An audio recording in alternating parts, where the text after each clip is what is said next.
Jadi orang mukmin berkeyakinan seperti itu. Mati bukanlah sesuatu yang menakutkan bagi dia, tapi justru sesuatu yang membahagiakan, sesuatu yang ditunggu. Dan agar melahirkan perasaan itu, tentu kita harus menjalankan hadis Nabi alaihi salatu wassalam pada saat ditanya oleh beberapa sahabat, manil mu'minina akyas, siapa orang mukmin yang paling cerdas? Maka beliau mengatakan, mereka yang paling banyak mengingat kematian dan punya persiapan setelah kematian tersebut. Jadi kalau kita tahu kita akan meninggal dunia, kita akan wafat dan kembali kepada Sang Pencipta Allah Subhanahu wa taala, di saat itu kita akan selalu punya persiapan yang akan kita bawa ke sana. Allahu Rabbi wal Islam dini wa Muhammadan Rasulullah. Assalamualaikum warahmatullahi wabarakatuh. Alhamdulillah wassalatu wassalamu ala Rasulillah. Segala puji dan puja kehadirat Allah Subhanahu wa taala, juga salawat dan taslim kepada Nabi besar Muhammad sallallahu alaihi wa ala alihi wa sahbihi wasallam. Dan insyaallah pada hari ini semoga Allah Subhanahu wa taala jadikan sebagai ilmu bermanfaat. Kita akan masuk ke bab baru, bab ke-65, masalah bab mengingat mati dan juga membatasi angan-angan. Seperti biasa teman-teman sekalian, bila kita akan masuk ke bab baru, saya biasanya coba memberikan gambaran lebih dalam lagi tentang masalah makna judul. Karena tidak ada penulis yang menulis sebuah judul kecuali dia ingin menyampaikan sebuah pesan penting dalam masalah ini. Dan ini tentu bab mengingat mati bukan hal yang baru bagi setiap manusia, bagi yang tentu menggunakan hati nurani dan akal sehatnya. Kalau dia pasti akan melalui kehidupan ini sampai batas waktu yang Allah Azza wa Jalla telah tentukan, yang dikenal dengan ajal. Sehebat apapun Anda menjaga makanan sehat, makanan yang berkualitas, sehebat apapun Anda mengatur pola tidur, juga olahraga, dan semua yang berhubungan dengan masalah hal-hal yang sering dibahas dalam masalah kesehatan manusia, bila ajal datang pasti akan meninggal. Tentu seseorang dalam Islam dianjurkan untuk ikhtiar, untuk menjaga kualitas makanannya, ya, udara, dan berolahraga, dan seterusnya. Namun semua itu tidak bisa menahan ajal bila sudah sampai pada waktunya. Kita pasti akan meninggal semuanya. Seorang ahli bela diri, binaragawan, tetap juga akan meninggal dunia. Begitu juga dengan orang yang sakit akan meninggal dunia. Namun berapa banyak orang yang sehat telah mendahului orang-orang yang sakit. Ya, banyak sekali kasus berhubungan dengan masalah ini. Intinya teman-teman sekalian, seorang muslim harusnya menyadari dengan sangat dalam hatinya kalau dia akan meninggalkan semua ini. Semua akan ditinggalkan. Sebuah wasiat Jibril alaihissalam pada saat datang kepada Nabi SAW dan mengatakan, ya Muhammad, ahbib man syi'ta fa innaka mufariqu. Wahai Muhammad, cintai siapa saja yang kau inginkan, toh juga kau akan berpisah. Wa ish ma syi'ta fa innaka mayyitun. Dan hiduplah sesukamu, toh juga kau akan mati. Ya, pasti. Wa'mal ma syi'ta, dan berbuat sesukamu, fa innaka majziyun bihi. Karena kau pasti akan dibalas dengan hasil perbuatanmu itu. Jadi wasiat ini sangat luar biasa gitu. Bagaimana Jibril AS mengingatkan kepada Nabi SAW bahwasanya hidup ini ya pasti akan ada akhirnya. Dan tentu kita perlu sadari poin penting. Bagi seseorang muslim, kematian adalah awal segalanya. Itu kebahagiaan bagi dia. Karena dengan mati, dia akan melihat hasil perbuatannya. Begitulah yang dinukil dari sebagian salafus salih, di mana kalau mereka menemukan ada temannya akan wafat, maka mereka datang dan menyampaikan sebuah berita sambil mengatakan, ya, atau isi berita itu, terimalah berita gembira. Jadi orang mau wafat dikatakan terima berita gembira. Kenapa? Karena sebentar lagi kau akan bertemu dengan Allah. Sebentar lagi kau akan bertemu dengan Rasulullah SAW. Sebentar lagi kau menerima hasil dan melihat hasil daripada amal-amal salehmu. Jadi orang mukmin berkeyakinan seperti itu. Mati bukanlah sesuatu yang menakutkan bagi dia, tapi justru sesuatu yang membahagiakan, sesuatu yang ditunggu. Dan agar melahirkan perasaan itu, tentu kita harus menjalankan hadis Nabi alaihi salatu wassalam pada saat ditanya oleh beberapa sahabat, manil mu'minina akyas, siapa orang mukmin yang paling cerdas? Maka beliau mengatakan, mereka yang paling banyak mengingat kematian dan punya persiapan setelah kematian tersebut. Jadi kalau kita tahu kita akan meninggal dunia, kita akan wafat dan kembali kepada Sang Pencipta Allah Subhanahu wa taala, di saat itu kita akan selalu punya persiapan yang akan kita bawa ke sana. Ingat, yang akan kita bawa ke sana ya adalah amal-amal kita, amal-amal saleh. Oleh karena itu jangan pernah berpikir amal saleh itu Allah membutuhkannya. Ini pemahaman yang harus diperbaiki juga. Karena banyak orang sholat, asal selesai sholat saja. Yang penting sudah store kewajiban. Seakan-akan Allah membutuhkan. Ini keliru. Allah subhanahu wa ta'ala sama sekali tidak butuh dengan amal saleh kita. Allah tidak membutuhkannya. Dalam sebuah hadis Bukhari, hadis Qudsi, Nabi SAW menyampaikan atau bersabda, Allah subhanahu wa ta'ala berfirman, wahai hamba-hambaku, sungguhnya amal-amal yang aku perintahkan kepada kalian adalah aku buatkan untuk kalian dan aku akan kembalikan untuk kalian pula. Jadi Allah tidak butuh sebenarnya. Allah membuat semua ini agar kita lebih banyak mendapatkan rahmat dari Allah subhanahu wa ta'ala. Lebih banyak mendapatkan derajat-derajat yang tinggi di surga. Ya. Jadi memang agar kita bisa selamat dari api neraka yang Allah ancamkan bagi orang-orang yang kufur dan membangkang. Jadi sebenarnya kalau seseorang menyadari dia akan meninggal dunia lalu kemudian dia punya persiapan, dalam arti kata semua yang dia kerjakan dia yakin dia akan terima nanti di akhirat sana, tentu dia akan menyambut kematian dengan gembira. Bilal radhiyallahu anhu pada saat ditanya tentang masalah kematian, beliau mengatakan marhaban bil maut, selamat datang kematian itu. Karena beliau memang sudah merasa diri punya persiapan untuk itu. Setiap hari dalam kehidupan dia yang diisi adalah ketaatan kepada Allah subhanahu wa ta'ala. Atau bahasa sederhananya adalah taqwa. Taqwa artinya patuh kepada Allah, mengerjakan semua perintah tanpa memilah antara wajib dan juga sunnah. Sunnah pun dikerjakan. Begitu juga meninggalkan semua yang dilarang, baik itu haram ataupun makruh. Maka makin kental kita ya, memperhatikan poin ini, maka makin ya, tinggi tingkat ketakwaan kita. Maka ini akan makin banyak persiapan yang kita akan bawa menuju ke akhirat sana. Dan seorang mukmin wajib punya keyakinan dalam hatinya dan dalam kehidupannya bahwasanya janji Allah benar. Kalau kita sudah mengerjakan sebuah perintah, apapun itu sifatnya, sholat, puasa, haji, umrah, berdoa, berzikir, bersedekah, apa saja. Kalau kita sudah kerjakan sesuai dengan syarat dan tuntunan dari Allah subhanahu wa ta'ala, maka pasti akan diterima dan akan kita terima balasannya. Begitu juga kalau ada orang-orang yang membangkang, ya, ada orang yang kufur, ada orang yang bermaksiat kepada Allah subhanahu wa ta'ala dan tidak taubat, maka jangan pernah ragu mereka akan dihukum oleh sang pencipta Allah, karena janji Allah tidak akan mungkin salah. Ya, kalau seandainya ada orang yang justru bermaksiat kepada Allah dan melimpah nikmat kepadanya, maka kemungkinan ada dua hal.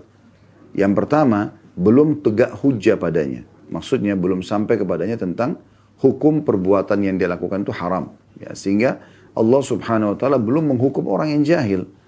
Atau yang kedua, memang dia adalah tadarruj, tahapan siksaan. Sebagaimana sabda Nabi alaihi salatu wassalam, kalau engkau melihat nikmat Allah melimpah pada seorang hamba, sementara dia bermaksiat, ketahuilah itu adalah tahapan siksaan dari Allah. Jadi memang Allah subhanahu wa ta'ala sudah tahu orang-orang ini tidak akan bertaubat.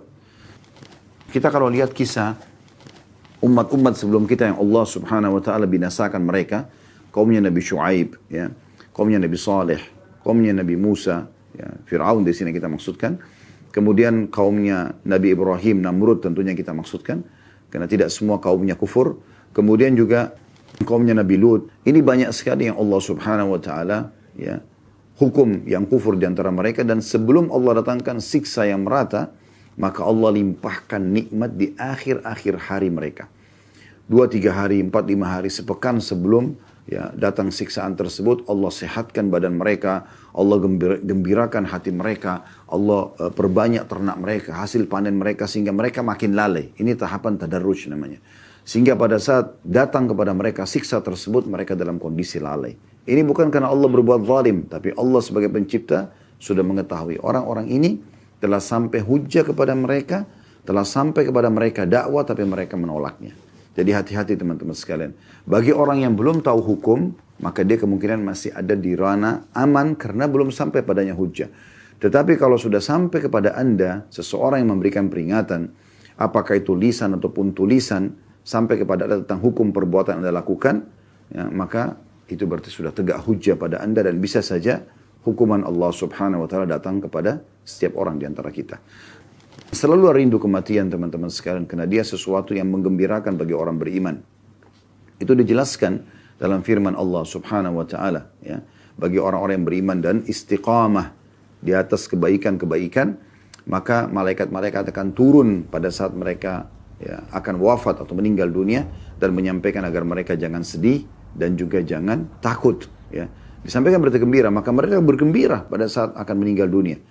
Dan Kalau seandainya, kata sebagian ulama, kalau seandainya ada orang-orang yang dihidupkan sekarang, kemudian mereka diberikan kesempatan ya, untuk melakukan atau memilih perbuatan, maka mereka tidak lagi berpikir untuk kembali kepada biologis dengan pasangannya, atau dia makan makanan favoritnya, atau mendatangi ya, sebuah majlis tempat dia berkumpul dengan sahabat-sahabatnya, atau apapun yang berhubungan dengan masalah dunia-dunia seperti ini. Tapi dia akan berpikir bagaimana bisa mengerjakan sholat 2 rakaat, bagaimana bisa memperbanyak ya, ibadah yang terbaik yang dia bisa kerjakan di waktu-waktu emas yang Allah berikan tersebut, maka itu akan dia kerjakan. Makanya dalam sebuah riwayat Bukhari, pernah Nabi SAW melewati sebuah kuburan, kemudian beliau bersabda kepada para sahabat, sungguh demi yang jiwaku dalam genggaman demi Allah, ya, jenazah ini atau yang ada dalam kuburan ini, dia lebih mencintai 2 rakaat yang kalian kerjakan sunnah ya, dibandingkan dunia dan seluruh isinya. Artinya mereka berharap bisa kembali mengerjakan amal soleh. Oleh karena itu kalau orang sudah membiasakan diri dengan menyibukkan diri ya, dengan amal-amal soleh, maka dia akan gembira pada saat meninggal dunia. Tapi orang yang terus lalai, tidak pernah mau sadar, seakan-akan bangga dengan ketampanannya, kecantikannya, kekayaannya, kedudukannya, dan seterusnya, dan mereka terus saja meninggalkan amal-amal soleh, maka ini juga akan berbahaya bagi dia. Ya. Demikian juga masuk dalam masalah ini orang yang suka melalaikan amal-amal sunnah. Dia akan menyesal. Gitu. Amal-amal sunnah cukup banyak. Sholat-sholat sunnah. Selalu dia mengatakan ini kan cuma sunnah. Ya sunnah juga perintah dalam agama. Dan fungsi dia sangat besar. Bukankah Nabi SAW bersabda, awal amal dihisab hari kiamat adalah sholat. Kalau dia baik maka akan membantu amal lain. Kalau dia buruk akan mengganggu amal lain. Riwayat lain, kalau amal sholatnya baik, maka ya beruntunglah dia. Dan kalau sholatnya rusak, maka rugilah dia. Lalu kata Allah Subhanahu wa taala kepada para malaikat, kalau sholatnya pada saat ditimbang yang wajib itu kurang, coba cek ya sholat-sholat sunnahnya. Kalau ditemukan maka digunakan untuk melengkapkan ya sholat-sholat wajibnya yang punya kekurangan. Kemudian kata Nabi SAW, dan itu berlaku pada seluruh amal yang lainnya. Artinya puasa Ramadan akan dibantu dengan puasa-puasa sunnah, zakat akan dibantu dengan sedekah, haji akan dibantu dengan umrah. Ya. Semua ini akan membantu satu sama yang lain. Begitu juga dengan hadis yang masyhur yang kata Nabi SAW dalam hadis qudsi, Allah Subhanahu wa taala berfirman, la yazalu abdun yataqarrabu ilayya bin nawafil hatta uhibbuh. Ya, seseorang hamba terus mendekatkan diri kepadaku dengan amal-amal sunnah sampai aku mencintainya. Ya, jadi mendatangkan cinta Allah Subhanahu wa taala, ya. Jadi memang manfaatnya besar. Oleh karena itu jangan selalu dianggap ini kan sunnah. Zikir pagi petang dibengkalikan, baca Al-Quran, ya, tilawah dalam bacaan seharian juga dibengkalikan. Atau mungkin bakti pada orang tua yang dia bisa lakukan dengan sangat mudah di masa kita sekarang ini dengan cara ya misalnya telepon, WA, ya, mengirimkan hadiah-hadiah, transportasi sangat mudah untuk menyampaikan di kota yang orang tua kita berada, atau di kampung, atau di desa, ataupun bahkan lintas negara. Kita sekarang di masa ini bisa semuanya ya berbakti dengan sangat lebih mudah ya, atau sangat mudah. Seperti sekarang kalau ada orang puasa misalnya di satu negara, orang tua kita misalnya ada di Amerika, kita lagi di Indonesia. Sangat mudah di saat sekarang kita bisa masuk di website restoran-restoran yang mungkin kita pun mau cari restoran halal ada. Kemudian kita kirimkan buka puasa ke rumah mereka. Ya, di waktu mereka di sana. Dan kita tinggal transfer online, semuanya bisa. Lintas negara pun bisa. Mendapatkan pahala buka puasa pun bisa. Ya. Orang di negara-negara lain pun bisa, tinggal kita punya link kepada website yayasan-yayasan sosial di sana misalnya, maka sangat mudah gitu kan. Jadi di masa sekarang ini sangat mudah orang memperbanyak amal-amal saleh, maka jangan sia-siakan itu. Di atas ranjang sebelum tidur pun dengan online kita bisa bersedekah kepada 1000 orang fakir, kepada 1000 orang janda, 1000 anak yatim. Kita bisa menyebarkan Al-Quran, kita bisa menggali sumur, kita bisa banyak mengerjakan amal-amal saleh yang nanti bermanfaat buat kita. Ingat teman-teman sekalian, jangan pernah perhitungan di jalan Allah, ya, agar Allah pun tidak perhitungan dengan kita, dan pasti itu semua maslahatnya kembali kepada kita sendiri. Oleh karena itu kesempatan emas, mumpung masih hidup, perbanyak amal saleh. Karena kalau mati sudah datang akan terjadi penyesalan. Ada sebuah riwayat dihasankan oleh At-Tabarani. Riwayat ini unik ya, menurut saya dalam arti kata unik sini positif ya, dan harusnya menjadi pegangan setiap orang beriman. Ya, kurang lebih makna hadisnya kata Nabi SAW, sesungguhnya orang beriman itu walaupun masuk ke dalam surga, dia tetap akan menyesali waktu-waktu di dunia yang sempat dia tidak berzikir kepada Allah. Dalam arti kata, sudah masuk ke dalam surga pun, kalau ada waktu-waktu yang sempat kita sia-siakan sebagai orang beriman, itu akan ada penyesalan. Ya. Tetap kita menyesal. Coba dulu waktu saya duduk nongkrong sama teman-teman saya itu, saya baca Quran aja ya, atau saya berzikir aja ya. Coba dulu orang miskin yang sempat lewat minta itu saya tidak luputkan, tetap saya berikan kepada dia. Coba dulu pada saat Allah masih berikan kesempatan orang tua saya hidup, saya coba berbakti sama mereka. Coba dulu saudari saya yang janda itu saya coba yang penuhi kebutuhannya. Saya membiayai ya tante-tante saya, paman dan ponakan-ponakan. Coba dulu gitu. Tapi sudah qadar Allah ya. Semestinya hadis yang seperti ini kita dapat bocorannya. Ini terjadi nanti di surga. Walaupun dia bersyukur kepada Allah SWT karena sudah masuk surga. Tapi ada penyesalan dia. Kenapa di saat dunia dulu Allah berikan dia kesempatan justru dia tidak maksimalkan dalam beribadah kepada Allah Subhanahu Wa Taala. Sudahlah yang lalu-lalu kita tidak sedang membahas yang lalu. Tapi setiap kali anda duduk di majelis ilmu seperti ini, maka anda berarti sedang mendapatkan peringatan dari Allah Subhanahu Wa Taala. Maka jangan sia-siakan waktu kita ke depan. Mulai detik ini ke depan, semuanya berisi pada hal-hal yang bermanfaat. Jangan lagi ada hal-hal yang sia-sia, yang tidak ada manfaatnya sama sekali buat kita. Yang mubah saja mungkin bisa membuat seseorang masih menyesal. Apalagi kalau terjerumus pada hal-hal yang haram gitu ya. Baik, kita akan masuk teman-teman sekalian ke bab kita, bab mengingat mati ini. Dan membatasi angan-angan. Maksudnya membatasi angan-angan yang berhubungan dengan masalah dunia. Kalau angan-angan positif dalam arti kata angan-angan agar bisa mengerjakan ibadah haji misalnya. Angan-angan bisa berjihad satu waktu. Angan-angan bisa menjadi seorang ulama muslimin dan mengajarkan. Angan-angan bisa memiliki yayasan sosial dan seterusnya lah. Ya. Maka itu tidak ada masalah. Tapi kalau angan-angan kosong, urusannya dunia. Ya, sehingga membuat lalai terhadap akhirat. Maka ini tidak dibolehkan. Dalil pertama yang diangkat oleh Imam Nawawi rahimahullah, ayat yang masyhur dalam surah Al-Imran ayat 185. A'udzu billahi minasyaitonir rajim. Kullu nafsin dha'iqatul maut wa innama tuwaffawna ujurakum yawmal qiyamah. Faman zuhziha 'anil nari wa udkhilal jannata faqad faz wa mal hayatud dunya illa mata'ul ghurur. Setiap yang bernyawa akan merasakan mati.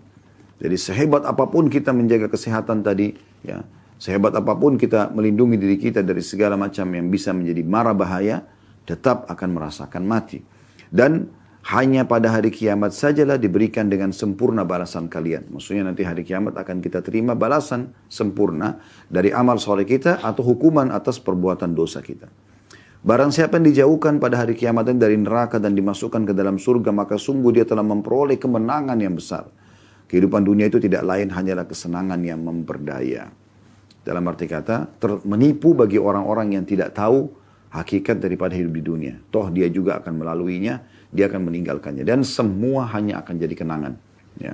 Semua akan jadi kenangan. Kalau kita meninggal dunia, semua orang akan mengenang. Oh itu bajunya si fulan, itu sepatunya dia, oh itu dompet dia, oh itu rumah dia, oh itu mobil dia, oh itu istri dia, oh itu suami dia, itu anak dia. Dan seterusnya, dan itu hanya hitungan hari. Pastikan hanya hitungan hari. Setelah itu, istri atau suami kita bisa menikah lagi.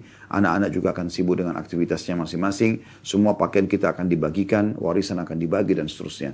Dan hanya dikenang beberapa hari. Setelah itu, sudah menjadi hak orang lain. Dan kemudian akhirnya mereka pun sibuk dengan kehidupan mereka. Dan akan terulang lagi. Pada saat mereka meninggal juga, akan dikenang menjadi hak mereka hitungan hari. Kita pemilik pertama tidak akan dikenang lagi. Tidak akan dikenang lagi. Semua itu akan hilang. Yang akan bersama kita hanya amal saleh yang selama ini banyak orang lalaikan. Wallahul musta'an. Baik, ayat ini menjelaskan kepada kita semua jiwa akan merasakan mati. Ya. Kemudian juga akan ada pembalasan yang akan kita terima sempurna. Di sini saya katakan tadi, di awal pembukaan kita tidak ada keraguan terhadap janji Allah. Kalau kita berbuat amal saleh pasti akan kita terima. Ya. Dan kalau kita berbuat dosa pasti juga akan ada hukumannya. Kecuali kita sempat bertaubat ya. Kemudian juga dijelaskan kalau orang-orang yang diselamatkan nanti di hari kiamat ya, dari api neraka dan masuk ke dalam surga, sungguh itu kemenangan. Memang ini kemenangan yang sebenarnya. Kalau anda mau cari kemenangan yang sebenarnya hanya ini saja. Nggak ada kemenangan yang lain. Kemenangan dalam permainan, kemenangan dalam peperangan, ini cuma kemenangan semu di dunia sebentar. Tapi kalau kemenangan yang sebenarnya pada saat kita betul-betul kaki ini sudah masuk ke dalam surga. Makanya Imam Ahmad rahimahullah berkata, Ya, saya tidak akan pernah atau tidak akan tenang jiwa seorang mukmin sampai kedua telapak kakinya menginjakkan surga. Karena dijamin kalau orang sudah masuk ke dalam surga tidak akan dikeluarkan lagi untuk menuju ke neraka. Beda kalau orang masuk neraka ada kemungkinan dia keluar ke surga bila dia memang ditolong oleh Allah Subhanahu wa taala karena ada syafaat dari Allah atau karena memang ya, syafaat orang-orang beriman ataupun misalnya memang karena dosanya sudah dibersihkan sehingga sisa amal solehnya saja akan membawa dia masuk ke dalam surga. Ya, tapi kalau di surga, orang kalau sudah masuk tidak akan pernah keluar lagi. Maka target kita itu. Ini kemenangan yang sebenarnya. Dan kemudian yang terakhir pesan Allah Subhanahu wa taala adalah bahwa dunia ini hanyalah kehidupan yang memperdaya atau kesenangan yang memperdaya. Artinya semua akan semu, ya. Misalnya kita rasakan makanan enak nih, lezat sekali. Habis itu selesai. Ya. Lewat makanan itu ukuran sepertiga jari telunjuk kita ini ada garis-garisnya, ke tenggorokan kita sudah tidak kita tahu lagi. Bahkan kita sudah tidak bisa bedain mana daging, mana ikan, mana nasi, mana kentang, ya, dan seterusnya. Di ujung lidah iya, model di depan mata kita sebelum makan iya, tapi kalau sudah lewat, maka sudah selesai urusannya. Ya. Maka semu sebenarnya, semu. Pakaian kita pakai nih, setelah kita pakai, beberapa waktu kita akan merasa, oh ini tadinya model tren, sekarang sudah mulai berkurang. Atau paling tidak pada saat dia sobek, atau dia rusak, atau dia lapuk, atau kita meninggal dunia. Maka semua juga akan ketinggalan. Seperti itu. Kendaraan, mobil, motor, mungkin kita anggap sekarang paling canggih yang kita gunakan. Nanti lama-lama akan keluar model baru dan akhirnya ketinggalan. Handphone, semuanya. Maka itu semu. Semuanya itu semu. Maka tunggangi dunia ini teman-teman sekalian untuk mendapatkan yang terbaik di akhirat sana. Itu poinnya. Kemudian dalil yang kedua diangkat oleh beliau surah Luqman ayat 34 yang berbunyi a'udzubillahi minasyaitonirrajim wa ma tadri nafsum madza taksibu ghada wa ma tadri nafsum bi ayyi ardin tamut. Dan tidak ada seorang pun yang dapat mengetahui dengan pasti apa yang akan dikerjakannya besok dan tidak ada seorang pun yang dapat mengetahui di bumi manakah dia akan mati. Saksi bahasan kita akhir potongan ayat ini tentunya. Namun teman-teman sekalian, kita bisa garis bawahi ayat ini menjadi dua bagian. Yang pertama adalah wa ma tadri nafsum madza taksibu gada. Sesungguhnya setiap jiwa tidak akan tahu apa yang dia akan kerjakan besok. Artinya, maksimalkan hari ini. Maksimalkan hari ini. Saya sering bahasakan teman-teman kalau yang sering mengikuti pengajian kami, hari ini adalah hari emasmu wahai muslim. Hari ini maksimalkan. Hari ini hari emasmu. Hari inilah kamu punya kesempatan emas untuk menambah secara kualitas daripada ibadah-ibadah yang sudah kamu kerjakan dan kuantitas pada ibadah yang boleh ditambah kuantitasnya. Contoh Anda sholat duha biasanya 2 rakaat, sekarang Anda kembangkan menjadi 4 rakaat, jadi 8 rakaat dan seterusnya. Kalau biasa Anda baca cuma 10 ayat per hari, maka ayat Al-Quran Anda bisa menambah sekarang menjadi 50 ayat. Ini kesempatan gitu kan. Kalau Anda biasa sedekah dengan 2.000 rupiah, hari ini Anda punya kesempatan untuk bersedekah dengan 10.000 rupiah atau sampai 100.000 rupiah. Kalau Anda pada hari-hari sebelumnya mungkin hanya membaca istighfar 10 kali, sekarang Anda bisa istighfar sampai 100 kali. Ini kesempatan memperbanyak secara kuantitas dan meningkatkan secara kualitas semua ibadah kita di saat hari ini. Karena hari ini adalah hari emas kita. Hari inilah kita masih hidup. Dan inilah umur kita yang sebenarnya. Ya, ini umur kita yang sebenarnya. Kalau masa lalu Anda penuh dengan dosa, hari ini juga emas untuk bisa bertobat kepada Allah Subhanahu wa taala. Sehingga bersihlah dosa-dosa kita itu. Bahkan Allah Subhanahu wa taala dengan rahmatnya luas ya menyebutkan ya, dalam surah Al-Furqan, ulaika alladziina yubaddilullahu sayyi'atihim hasanat. Mereka adalah orang-orang yang Allah ganti dosa-dosa mereka menjadi pahala. Jadi ada orang subhanallah karena taubatnya nasuha benar-benar kembali kepada Allah Subhanahu wa taala, Allah ganti dosa-dosa mereka menjadi pahala. Padahal tadinya dosa. Ya karena mereka tulus, mereka sudah berjanji sama Allah tidak akan mengulanginya, maka akhirnya mereka pun diselamatkan oleh Allah Subhanahu wa taala dengan digantikan dosa-dosa mereka menjadi pahala. Jadi maksimalkan hari ini. Esok hari bukan hari kita. Kita tidak pernah tahu. Kalau kita masih hidup lagi besok, berarti itu dihitung hari. Hari ini kita bahasakan gitu kan. Kalau kita masih hidup besok, kita akan mengatakan, oh ini hari ini. Ini hari itulah milik kita. Selama Allah masih kasih umur, maka maksimalkan. Ya. Perbanyak amal soleh, tingkatkan kualitas dan kuantitas sebagaimana kami jelaskan tadi, atau Anda bertobat dari dosa-dosa masa lalu Anda. Ya. Makanya pernah ada seseorang yang datang kepada Sa'id bin Musayyib rahimahullah, lalu umurnya sudah 60 tahun. Kata Sa'id, berapa umur kau? Dia bilang 60 tahun. Ya. Kata Sa'id rahimahullah, sesungguhnya kau telah 60 tahun menuju ke Tuhanmu. Maka orang itu mengatakan, inna lillahi wa inna ilaihi raji'un. Kami milik Allah, kami akan kembali kepada Allah.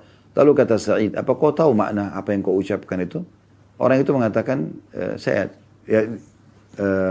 dia diam, dia terdiam. Kemudian Sa'id mengatakan, sesungguhnya makna katamu itu adalah kami milik Allah dan kami pasti akan kembali kepada Allah. Dalam arti kata, siapa yang tahu dia akan kembali kepada Tuhannya, dia akan juga mempertanggungjawabkan perbuatan-perbuatannya. Oleh karena itu harus hati-hati, gitu kan.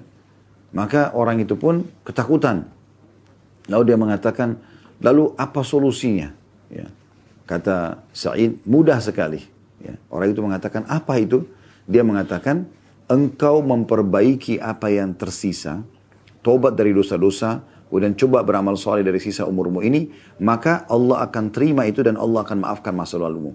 Tapi kalau kau masih diberikan umur sekarang lalu kamu sia-siakan, kamu berbuat dosa tetap saja dalam keadaan kesalahan, ya, maka nanti kau akan dihukum oleh Allah dengan apa yang kau baru lakukan dan juga akan diikut sertakan apa yang telah kau lakukan di masa lalu. Ya, jadi memang segera bertobat kepada Allah Subhanahu wa taala. Kemudian yang kedua dari ayat ini adalah potongan ayatnya, wa ma tadri nafsum bi ayyi ardin tamut, dan setiap jiwa tidak pernah tahu di mana dia akan meninggal dunia. Dalam sebuah hadis disebutkan, kata Nabi SAW, bila Allah ingin merenggut nyawa seorang hamba di satu lokasi, maka Allah akan buat dia punya hajat di sana. Berapa banyak orang subhanallah tidak ada tujuannya dari Jakarta ke Surabaya. Ternyata di Surabaya memang ajalnya akan datang. Ya. Atau dia pergi dari negaranya ke satu negara yang lain misalnya. Maka direnggut nyawanya, kemudian meninggal dunia di sana. Seperti itulah. Maka kita tidak pernah tahu kita akan meninggal di mana. Maka Allah Subhanahu wa taala menunjukkan kemahakuasaannya di sini, pasti jiwa itu akan meninggal di tempat yang sudah Allah Subhanahu wa taala tentukan, ya. Kemudian dalil yang ketiga yang diangkat oleh beliau, firman Allah Subhanahu wa taala dalam surah An-Nahl ayat 61. A'udzu billahi minasyaitonir rajim. فَإِذَا جَاءَ أَجَلُهُمْ لَا يَسْتَأْخِرُونَ سَاعَةً وَلَا يَسْتَقْدِمُونَ. Maka apabila ajal mereka tiba, maka tidak akan dapat meminta penundaan atau percepatan sesaat pun. Jadi kalau sudah datang detik itu, di tempat itu, kita akan meninggal dunia. Makanya saya selalu terinspirasi dengan kisah seorang salafus saleh yang bernama Abdullah. Pada saat anaknya wafat dibunuh orang, kemudian datanglah seseorang yang menyampaikan kepada dia berita tentang masalah wafat anaknya itu. Maka dia pun dengan sangat tenang merespon. Pada saat orang bawa berita itu mengatakan, wahai Abdullah, anakmu mati dibunuh orang. Maka dia lagi ngunyah makanan, dia dengan tenang, ya, tetap saja dia memberhentikan kunyahan makanannya dengan sangat tenang, lalu dia mengatakan inna lillahi wa inna ilaihi raji'un, lalu dia kembali mengunyah makanannya. Yang bawa informasi penasaran sambil mengatakan, wahai Abdullah, anakmu baru mati dibunuh orang. Tetap dia melakukan hal yang sama sampai 3 kali. Maka kemudian orang itu penasaran mengatakan, bagaimana bisa kau tetap makan, tenang makan, sementara saya lihat depan mata saya sendiri anakmu ditusuk oleh orang, mati, terbunuh. Mungkin pikiran orang yang bawa berita ini, dia akan panik, dia akan mencari siapa pembunuhnya lalu membalas dendam. Itu pikiran normalnya manusia yang tidak mengikuti atau tidak mengikuti kehidupan dia ini dengan keimanan atau menyelimuti kehidupannya dengan keimanan. Maka Abdullah mengatakan, duduklah. Sesungguhnya anak saya mati, dia mengatakan bukan karena ditusuk oleh orang, tapi karena ajalnya sudah datang. Ini keyakinan seorang muslim. Ya. Jadi kalaupun tidak ditusuk di saat itu, dia akan mati juga di saat itu, di tempat itu. Kalaupun dia naik pesawat dan meledak pesawatnya misalnya. Kalaupun tidak meledak, di detik itu dia juga akan mati. Ajalnya akan datang. Kalaupun tidak tenggelam di lautan, di detik itu dia akan meninggal juga. Seperti itulah kurang lebih gambarannya. Jadi seseorang muslim harus yakin gitu, bahwasanya ajal kalau datang pasti akan tepat waktu, ya, tepat sasaran dan tidak akan pernah terlambat sesaat pun. Beberapa hari lalu subhanallah, salah satu saudara kandung saya sempat mengirim di grup keluarga sebuah cuplikan, ya, dan saya sendiri sempat membuka di Facebook, entah siapa yang buat, tapi di situ tentang orang yang meninggal tiba-tiba gitu, untuk membuat kesadaran. Cuma cuplikan biasa saja sebenarnya, tapi ada orang yang di lokasi tempat fitness tiba-tiba jatuh dengan badannya yang kekar. Ada orang yang di acara perkawinan, lagi acara perkawinan tiba-tiba jatuh dan meninggal dunia di tempat. Ya, ada orang yang lagi jalan ngobrol tiba-tiba meninggal dunia dan sekian banyak gitu. Ya, ada anak kecil yang lagi bermain kemudian tiba-tiba saja tanpa sebab tiba-tiba jatuh kemudian meninggal dunia. Ya, begitulah kalau ajal datang. Oleh karena itu harus hati-hati sekali. Setiap langkah kita melangkah, setiap tatapan mata kita pun, setiap jaman tangan kita, di setiap detik itu bisa malaikat maut datang dan mencabut nyawa kita. Oleh karena itu harus hati-hati teman-teman sekalian. Jangan selalu lalai, jangan selalu menganggap remeh. Mengatakan, oh ini masih belum, saya masih muda, belum masuk ke ruangan ICU, rambut saya belum putih, jenggot saya belum putih, badan saya, kulit saya belum keriput. Ini semua ya godaan-godaan syaitan yang membuat kita lalai. Berapa banyak orang yang meninggal masih muda, bahkan masih anak-anak bisa meninggal. Ya, oleh karena itu harus hati-hati. Apalagi kalau orang yang sudah mencapai umur-umur yang sudah memang mendekati ajal itu. Seperti mendekati 60 tahun misalnya. Karena kata Nabi SAW, umur umatku antara 60 sampai 70. Berarti sudah masuk di peringatan Nabi SAW. Kalau di umur ini pun masih lalai, ya masih terus bermaksiat kepada Allah, ini luar biasa ini. Sudah menjelang sampai ke ajalnya. Gitu kan. Maka harus hati-hati. Walaupun bisa saja dia lebih daripada itu. Tapi itu sudah bonus kalau ada lebih daripada 70 tahun. Karena Nabi SAW mengatakan itu. 60 sampai 70. Dan sangat sedikit ya, yang melewatin itu. Kemudian selanjutnya dalil yang keempat beliau angkat adalah surah Al-Munafiqun ayat 9 sampai ayat 11. Ini menggambarkan tentang penyesalan ya orang-orang yang menyia-nyiakan tidak berbuat amal soleh semasa hidupnya. Nanti pada saat malaikat maut datang baru dia nyesel ya. Walaupun digambarkan dalam ayat-ayat ini tentang masalah sedekah, tapi ditarik oleh para ulama secara umum amal soleh yang akan disesali bagi orang yang selalu melalaikannya. Firman Allah SWT berbunyi dari ayat 9 sampai ayat 11 Al-Munafiqun. A'udzu billahi minasyaitonir rajim. Ya ayyuhalladzina amanu la tulhikum amwalukum wala auladukum an dzikrillah wa man yaf'al dzalika fa ulaika humul khasirun. Wa anfiqu mimma razaqnakum min qabli an ya'ti ahadakumul maut fa yaqula rabbi laula akhartani ila ajalin qaribin fa asaddaqa wa akum minas salihin wa lan yu'akhkhirallahu nafsan idza jaa ajaluha wallahu khabirum bima ta'malun. Wahai orang-orang beriman, artinya akan tersentuh orang yang ada iman dalam hatinya. Karena Allah memanggil mereka. Janganlah harta benda kalian, ya, bisnis yang dikembangkan, harta yang disimpan, ditumpukkan, ditabung. Ya. Dan anak-anak kalian, yang biasanya orang banyak bermain dengan anak-anaknya, memenuhi kebutuhan anak-anaknya, melalaikan kalian dari mengingat Allah. Azan, semua tinggalkan aktivitas. Dahulukan hak Allah subhanahu wa ta'ala. Gitu kan. Dan barang siapa yang berbuat demikian, maka mereka adalah orang-orang yang rugi. Siapa yang sampai membuat meetingnya, sampai meninggalkan sholat, urusan dunianya sampai akhirnya meninggalkan urusan akhiratnya, anak-anaknya karena permintaan yang mendesak dari anak-anak, sehingga dia lalai dari Allah subhanahu wa ta'ala, mencari pendapatan-pendapatan haram misalnya, maka mereka adalah orang-orang yang rugi. Rugi dunia, rugi akhirat. Ya. Dan infakkanlah sebagian dari apa yang telah kami berikan kepada kalian sebelum kematian datang kepada salah seorang di antara kalian. Lalu pada saat itu, dia menyesal. Ya. Dia sambil berkata, ya, dalam kondisi menyesal, wahai Tuhanku, sekiranya engkau berkenan menunda kematianku sedikit waktu lagi. Berikan aku beberapa menit saja. Untuk apa? Untuk makan lagi makanan favorit, untuk kumpul lagi dengan pasangan, dengan anak-anak, untuk meeting lagi bisnisnya?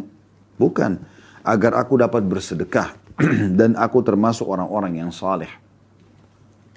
Dan Allah tidak akan menunda kematian seseorang apabila waktu kematian telah datang dan Allah maha teliti terhadap apa yang kalian kerjakan. Ya. Jadi perlu ayat ini jadi bahan renungan yang sangat dalam, terutama ya ayat-ayat terakhir yang Allah SWT mengatakan, janganlah nanti kalau datang kematian baru kalian mengatakan wahai Tuhanku sambil menyesal. Ya. Berikanlah aku tenggang waktu sedikit saja. Ya. Makna sedikit di sini adalah walaupun cuma beberapa detik, beberapa menit saja. Untuk apa? Agar aku bisa bersedekah. Ya. Jadi tidak lagi aku tumpukan harta di rekeningku, tapi aku akan membantu si fulana, aku akan bantu si fulana, aku akan bantu ke yayasan ini, yayasan itu, pesantren ini, masjid itu. Tapi sudah tidak ada gunanya. Dan aku termasuk orang-orang saleh. Nah dari potongan ayat ini, ulama mengatakan masuk dalam umumnya amal-amal saleh yang lain. Dia akan menyesal. Dia akan berharap bisa sempat sholat, sempat baca Quran, sempat hadiri majelis ilmu, sempat bakti sama orang tua, sempat memberikan hak-hak orang lain, sempat meminta maaf dari kesalahan, ya, dan segala macam hal gitu.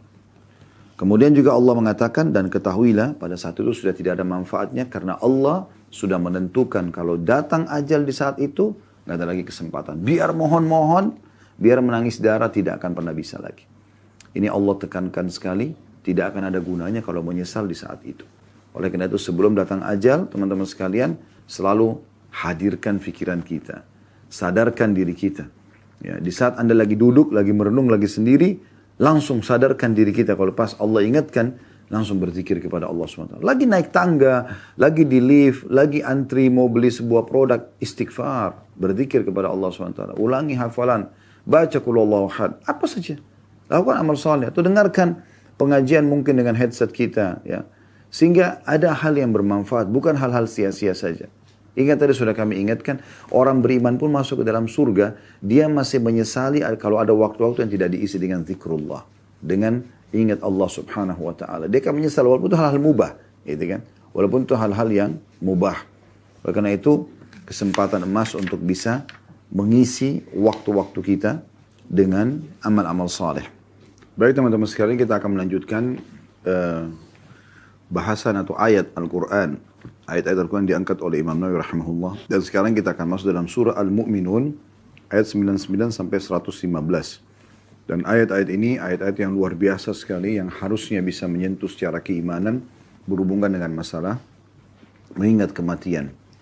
Saya langsung bacakan saja dari ayat 99-nya bagi teman-teman di rumah yang mau melihat dari aplikasi handphone aplikasi Al-Quran di handphonenya juga bisa.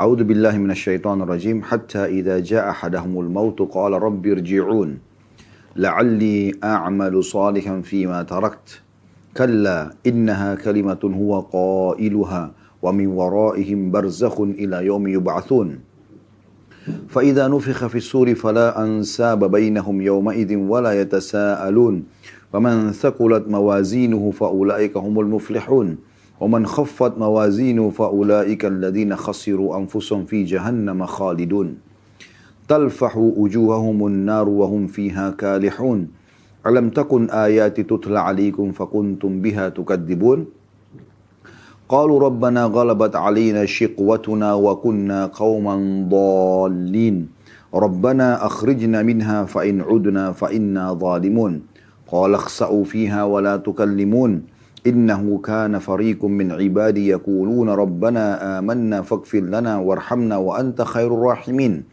فاتخذتموهم سخريا حتى أنسوكم ذكري وكنتم منهم تضحكون إني جزيتهم اليوم بما صبروا أنهم هم الفائزون قال كم لبثتم في الأرض عدد سنين قالوا لبثنا يوما أو بعد يوم فاسأل العادين قال إن لبثتم إلا قليلا لو أنكم كنتم تعلمون أفحسبتم أنما خلقناكم عبثا وأنكم إلينا لا ترجعون.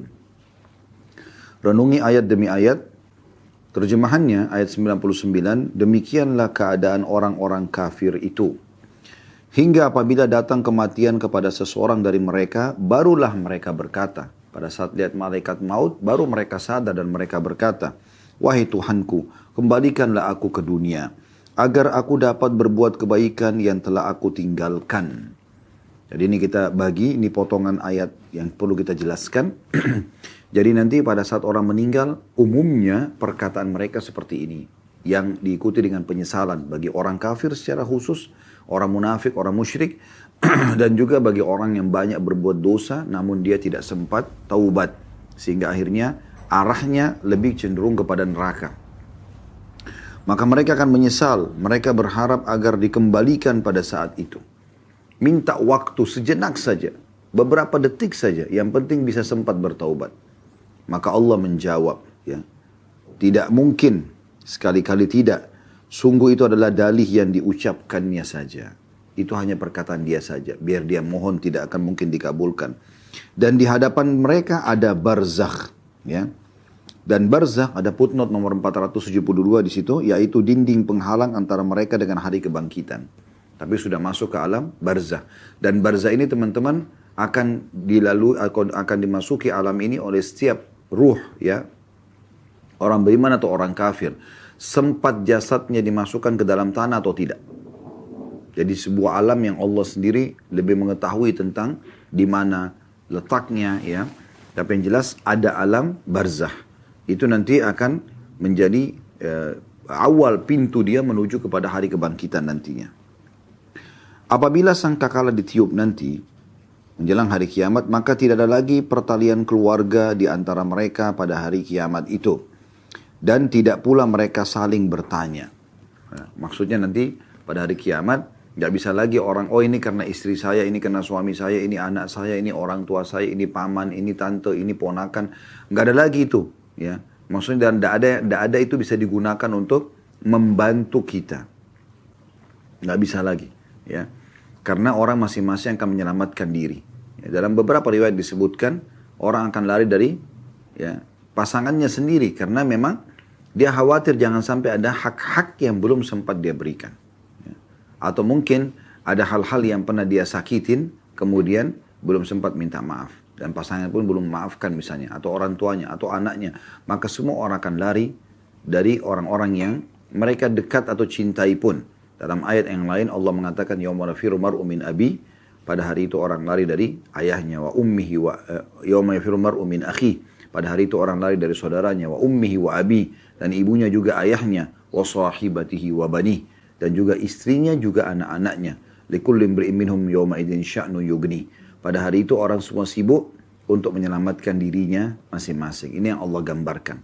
Maka pada saat ditiup sangkakala, kita selalu ingin berharap supaya jangan sampai ya bertemu dengan orang-orang yang bisa menuntut hak-haknya pada diri kita. Oleh itu teman-teman sekalian sering kami ingatkan. Untuk diri saya sendiri kemudian teman-teman sekalian menuju ke akhirat bawalah dua hal. Bawa amal saleh dan teman-teman saleh yang bisa membantu kita dengan syafaatnya. Ya. Dan jangan bawa dua hal. Jangan bawa musuh dan dosa yang akan menyusahkan kita tentunya. Lalu kemudian Allah mengatakan, barang siapa yang berat timbangan kebaikannya pada hari itu, maka merekalah orang-orang yang beruntung. Dan barang siapa yang ringan timbangan kebaikannya, dosanya lebih banyak, maka mereka adalah orang-orang yang merugikan diri mereka sendiri dan mereka kekal di dalam neraka jahanam. Nah, dalam arti kata, orang nanti kalau terlalu banyak dosanya dan akhirnya ditimbang dengan amal soleh, maka tentu saja dia akan merugi dan akan dimasukkan ke dalam api neraka. Di hari kiamat nanti teman-teman ada orang yang masuk surga tanpa hisab. Ini para nabi-nabi, para syuhada. Dan tentu orang-orang yang Allah berikan kesempatan mereka. Dan semoga kita termasuk di antaranya. Karena kita bisa mohon kepada Allah agar dimasukkan ke dalam surga tanpa hisab. Jadi tidak ditimbang lagi amalnya. Ada orang yang masuk surga tapi ditimbang dulu amalnya. Kenapa? Karena dosanya masih lebih berat daripada amal solehnya. Atau masih berimbang. Ya. Sehingga dia butuh syafaat pertolongan. Ada juga orang yang masuk neraka tanpa timbangan. Nah, itu memang orang kafir tidak ditimbang gitu. Mereka akan masukkan ke dalam api neraka. Karena tidak berguna amal-amal kebaikan yang mereka kerjakan. Cuma Allah dengan kemahadilannya akan memperlihatkan kepada mereka, ini loh amal-amal yang kau pernah kerjakan dari yang baik. Tapi tidak menilai karena kau tidak beriman. Nah, ini dosa-dosamu yang membuat kau akan masuk ke dalam api neraka. Kemudian dikatakan di neraka itu wajah mereka dibakar oleh api neraka itu. Dan mereka dalam neraka ya dalam keadaan muram dengan bibir yang cacat. Ya, sebenarnya lebih tepat terjemahnya mereka dalam kondisi cacat. Dalam sebuah riwayat yang sahih Nabi SAW menjelaskan ya mereka itu akan dibakar oleh api neraka. Sehingga membuat bibir bagian atas mereka itu melebar sampai bisa melipat sampai ke daerah kepalanya. Dan bibir bawah mereka melepuh juga sampai ke pusar pelut mereka. Ya, itu saking panasnya api neraka itu. Ini digambarkan di sini. Mereka cacat. Ya. Dalam riwayat yang lain juga, Nabi SAW bersabda, bahwasanya pada saat itu mereka akan terus menangis dan memohon sambil memanggil penjaga neraka. Namun penjaga neraka tidak menjawab mereka. Ya. Seingat saya dalam riwayat itu sampai 500 tahun nggak dijawab. Kemudian setelah dijawab pun dikatakan oleh para penjaga neraka, kalian tidak akan mungkin ya bisa keluar dari neraka ini. Lalu mereka memanggil Tuhan mereka. Kata Nabi SAW, Allah Azza wa Jalla tidak menjawab mereka seumur bumi. Seumur dunia. Ya. Berapa ribu ayat, berapa ribu abad, Allahu a'lam. Ya. Maka setelah itu pun Allah mengatakan firman Allah ini. Qala khsa'u fiha wa la tukallimun. maka kekallah kalian, hinalah kalian di dalamnya dan jangan kalian ajak bicara aku. Setelah mereka mohon-mohon pun kepada zat yang maha pemurah Allah, seumur bumi, seumur dunia, ya, mohon-mohon terus dan sambil disiksa, ternyata jawaban Allah setelah itu juga, qala khsa'u fiha. Ini dalam surah Al-Mu'min ayat 108 ini. Allah mengatakan, terhinalah kalian di dalamnya, wala tukallimun, jangan pernah kalian bicara denganku. Maka pada saat itu kata Nabi SAW, mereka pun ya, menangis, ya, pengganti air mata adalah darah. Dan ketahuilah air mata mereka menjadi seperti sebuah lautan yang luas yang kalau seandainya kapal-kapal akan diraungkan di atasnya maka akan bisa ya berjalan. Jadi ini yang dimaksud mereka cacat dan juga mereka akan ya dihinakan oleh Allah Subhanahu wa taala di dalam neraka itu sendiri. Lalu Allah mengatakan, sebabnya adalah, bukankah ayat-ayatku telah dibacakan kepada kalian, tapi kalian selalu mendustakannya? Ya. Dalam arti kata, sudah sampai kepada kalian, ya, firman-firmanku. Ya, jadi tidak ada hujah, tidak ada, orang kalau sudah tegak padanya hujat, sudah sampai kepadanya informasi, maka mereka akan tidak bisa membantah Allah Subhanahu wa taala pada hari kiamat. Tidak akan pernah bisa negosiasi, gitu kan? Karena telah sampai kepadanya. Dan subhanallah di masa kita sekarang bisa kita katakan tidak ada orang yang tidak sampai hujah kepada mereka. Karena media sangat luar biasa. Para ulama, para da'i dengan luar biasa gencarnya menyampaikan tentang agama Allah Subhanahu wa taala, tentang halal haramnya. Bahkan seringkali Allah jadikan beberapa tragedi, tanda kutip di sini, agar orang mengetahui tentang Islam itu. Ya. Orang jadi tahu tentang Al-Quran, orang tahu tentang umat Islam. Ya, banyaknya masjid yang dibangun di sana sini, dikumandangkan azan, umat Islam berpuasa. Satu dunia sekarang tahu kalau Ramadan umat Islam itu berpuasa dengan adanya media misalnya. Ya, kemudian Al-Quran ditilawakan dengan berbagai macam terjemahan, berbagai macam bahasa terjemahannya. Jadi semua sudah sampai kepada mereka sebenarnya informasi, tinggal mereka mau pelajari atau tidak gitu. Maka Allah mengatakan itu, bukankah ayat-ayatku telah dibacakan, namun kalian tetap mendustakannya? Maka mereka berkata, wahai Tuhan kami telah dikuasai oleh kejahatan kami. Ini syikwah, ya. Ghalabat alaina syikwatuna. Ya Allah, kami telah dikuasai oleh kejahatan atau hawa nafsu kami. Ya. Dan kami ya, termasuk orang-orang yang sesat. Jadi mereka akui pada saat itu. Iya sih, waktu itu memang ya Allah, ya saya memang yang lalai. Saya memang yang begini dan begitu. Dia akui, gitu kan. Namun, pada saat mereka bilang, setelah mengakui kami telah dikuasai oleh kejahatan kami, dan kami orang-orang yang sesat, wahai Tuhan kami, keluarkanlah kami dari neraka ini, dan kembalikan kami ke dunia, maka jika kami masih juga kembali kepada kekafiran, atau kemaksiatan, sungguh kami adalah orang-orang yang zalim. Tapi apa jawaban Allah? Allah mengatakan, tinggallah, ya, tinggallah dengan hina di dalamnya, maksudnya di neraka. Dan janganlah kalian berbicara denganku. Ini sudah saya jelaskan tadi. Ada sabda Nabi SAW begitu. Yang menyampaikan. Mereka memanggil Tuhan mereka Allah. Allah tidak menjawab mereka seumur ya, dunia ini. Setelah itu pun Allah menjawab dengan firman Allah ini. Qala khsa'u fiha wa la tukallimun. Ya, tinggallah kalian dalam kondisi hina di dalamnya dan jangan kalian berbicara denganku. Sampai akhirnya mereka menangis. Pengganti air mata, darah yang keluar. Gitu kan. Karena penyesalan yang luar biasa gitu. Sungguh ada segolongan dari hamba-hambaku, ya kata Allah SWT, di dunia, berkata sambil berdoa, wahai Tuhan kami telah beriman dan ampunilah kami dan berilah kami rahmat. Engkau adalah pemberi rahmat yang terbaik. Lalu kalian, wahai orang-orang kafir, menjadikan mereka sebagai buah ejekan. Ya. Sehingga kesibukan kalian mengejek mereka menjadikan kalian lupa mengingat aku. Dan kalian selalu menertawakan mereka. Maksudnya menertawakan orang-orang beriman. Ya, jadi kalau sekarang ada da'i, ada ustadz, ada kiai, ada ulama menyampaikan, jangan diolok-olok. Ya, terima nasihat itu. Karena jangan sampai nanti menyesal malah di akhirat. Ya. Telah sampai kepada kalian itu semuanya. Tapi kalian banyak mengolok-oloknya, menertawakan. Soalim lah, inilah, itulah, garis keras lah, atau apa saja. Yang istilah-istilah yang digunakan sehingga akhirnya melalaikan dirinya sendiri. Sibuk dengan ejekan-ejekan itu. Di masa kita sekarang banyak sekali orang seperti itu ya. Sibuk dari ejekan ini kepada ejekan ini. Kepada dai ini, kepada ulama ini. Sibuk terus mencari kesalahan-kesalahan dan kekurangan mereka. Sehingga akhirnya dia sendiri terlalaikan. Ini Allah katakan di sini, saya ulangi. Jadi ada di dunia hamba-hambaku yang berdoa.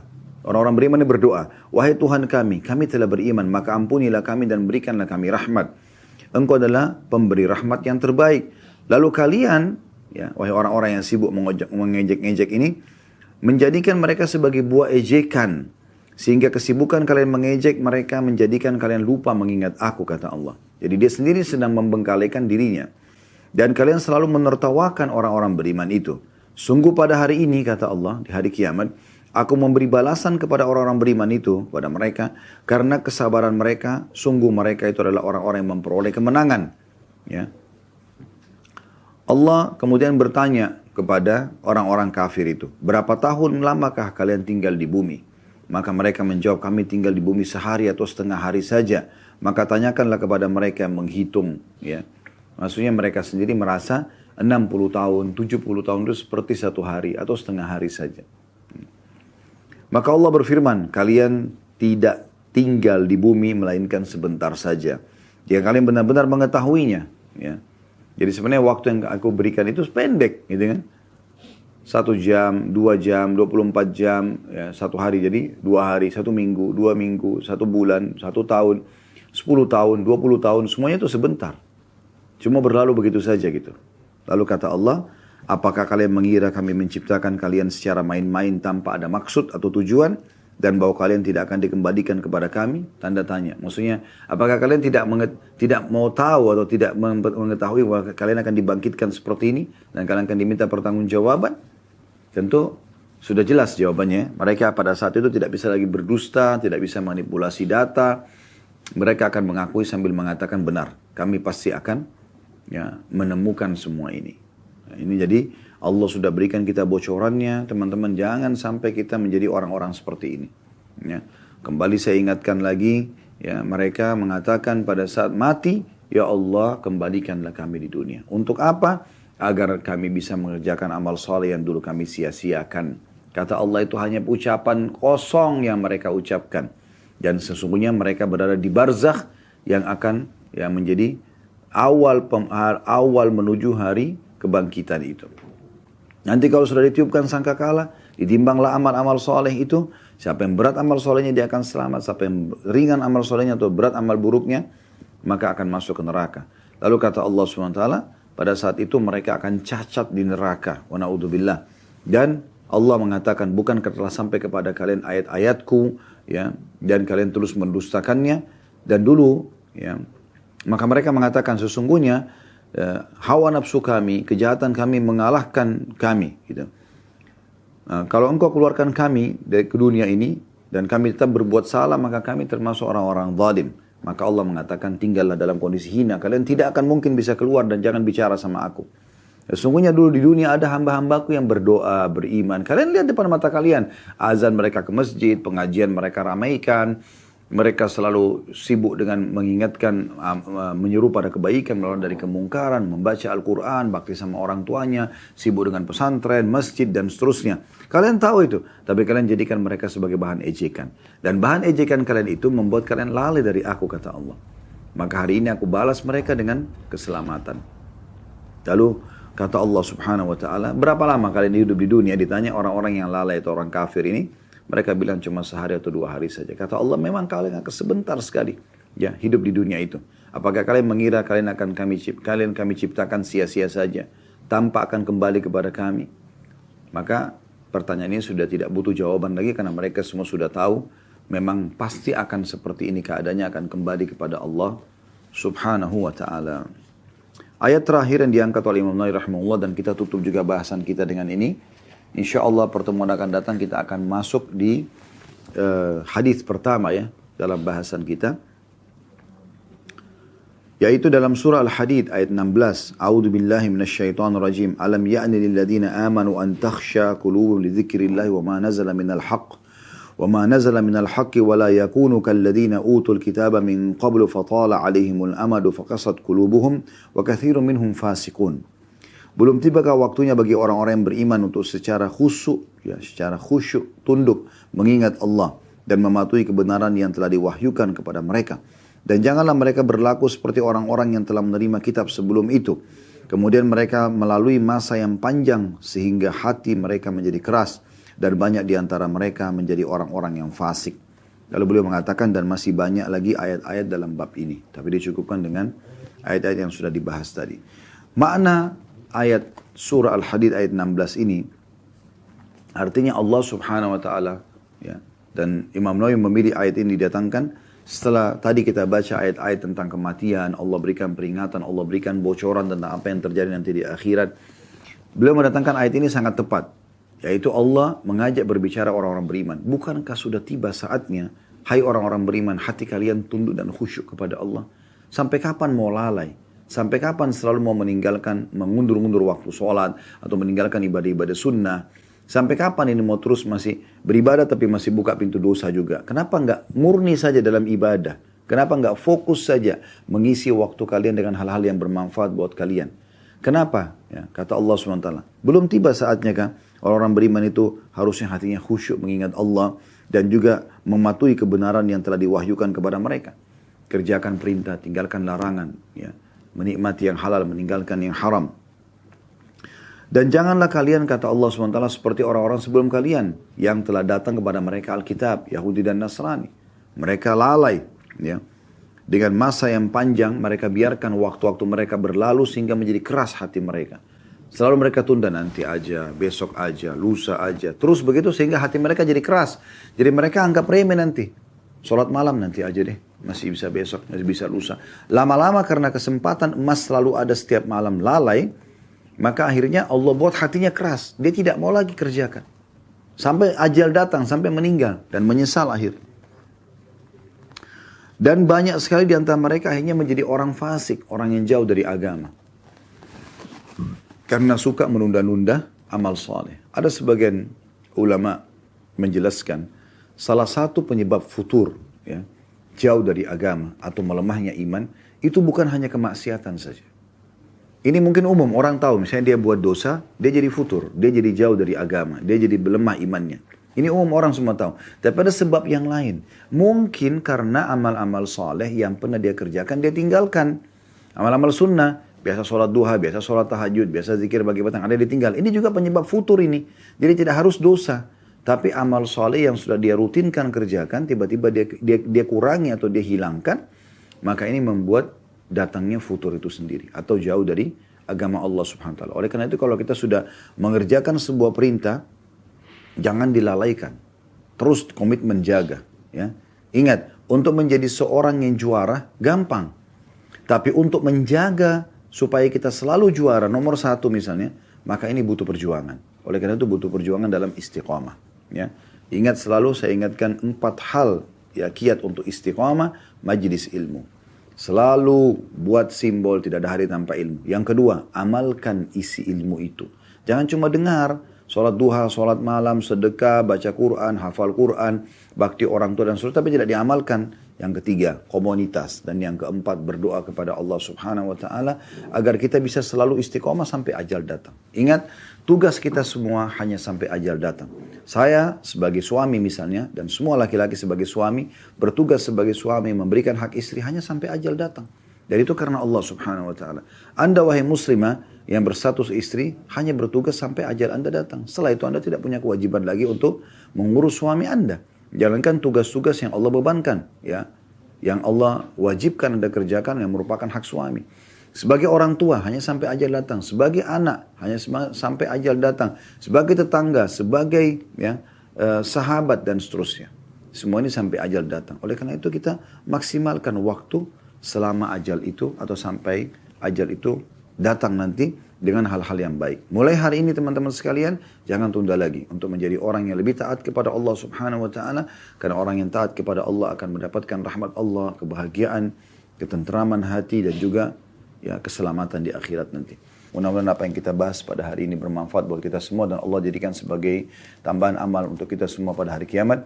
Subhanakallahumma bihamdika, asyhadu an la ilaha illa anta astaghfiruka wa atubu ilaik. Wassalamualaikum warahmatullahi wabarakatuh.